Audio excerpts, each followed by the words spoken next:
Gazze'de vicdanlar yaralanıyor.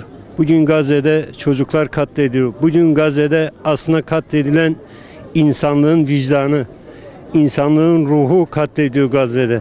Ve maalesef İslam dünyasında sesler cılız. Üniversitelerde sesler cılız. Milyonlarca üniversite öğrencimiz var. Maalesef tepkisel anlamda çok zayıf kalıyoruz. Akademisyenlerimiz bu konuda çok daha duyarlı olmalı.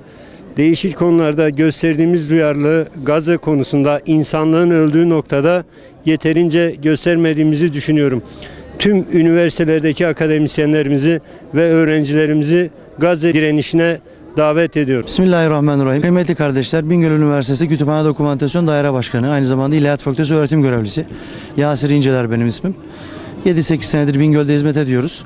Bingöl Üniversitesi'nin, Bingöl Üniversitesi öğrencilerimizin de bu eyleme, Siyonist İsrail'in her yönüyle insanlık namına utanç verici olan tavır davranışlarıyla ilgili göstermiş oldukları bu direnişe katıldığından dolayı üniversitemize, üniversite yönetimimize, üniversite öğrencilerimize çok teşekkür ediyoruz.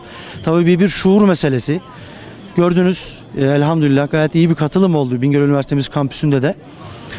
Ancak bunun daha da yaygınlaşması lazım. Malum bu ateş ilk Batı'da, Amerika'da yakıldı.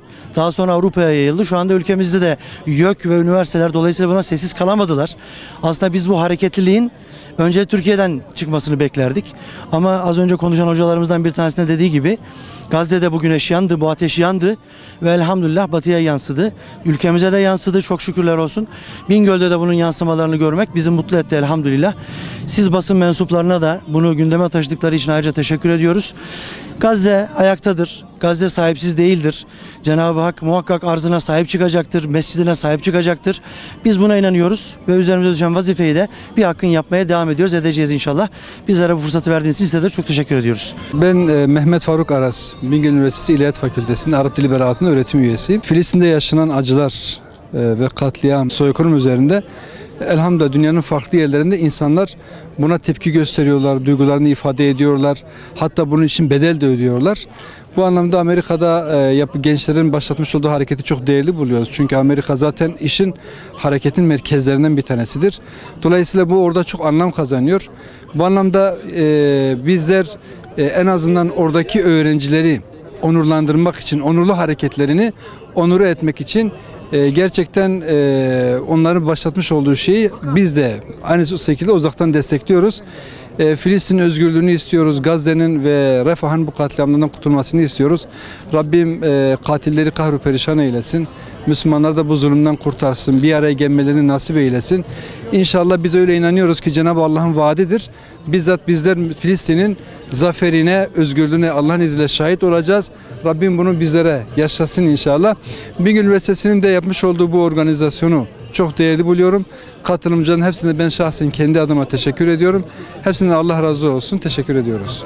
Doçent Doktor İsmail Narin, Bingöl Üniversitesi İslami İlimler Fakültesi öğretim üyesiyim. Bugün Bingöl Üniversitesi öğretim üyeleri ve öğrencileriyle beraber kampüste bir araya geldik. İsrail'i telin, Siyonizmi telin mitingi yaptık. Bingöl Üniversitesi olarak biz Gazze'nin arkasındayız, Hamas'ın arkasındayız. Mazlumları her yerde, her zaman destekliyoruz. Bu savaş artık durmalı, bu terör artık durmalı. Bu yapılanlar bir katliamdır. İsrail artık durdurulmalı, artık halkımız galeyana gelmiş. Bir şeyler yapmamız gerekir. Bu böyle sürmez.